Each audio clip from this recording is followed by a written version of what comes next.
Vás vítáme u tadyto videa. Dneska si rozbalíme a ochutnáme Mr. Beast čokoládu. Jo, tak. Chvíle, počkejte.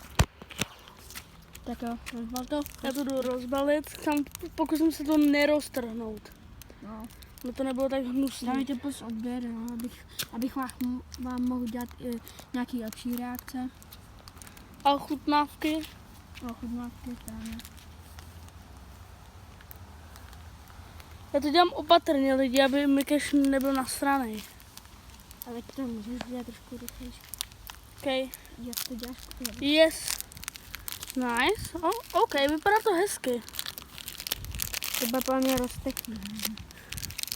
Ani nevím, jako že to vypadá.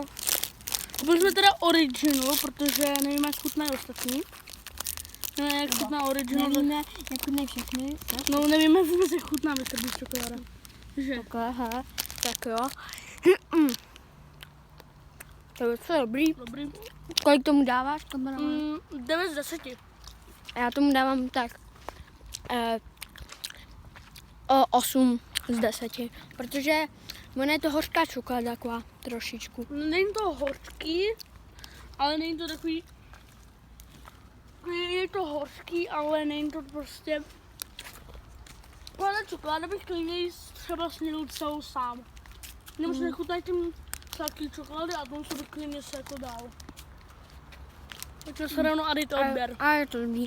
Tak jo. Tady To se byla píše jako- koment, takže dejte koment. Jo, A napíšte tam Mr. Beast. a tady je jakože napsáno odběr, jo, tak čau lidi. Čau.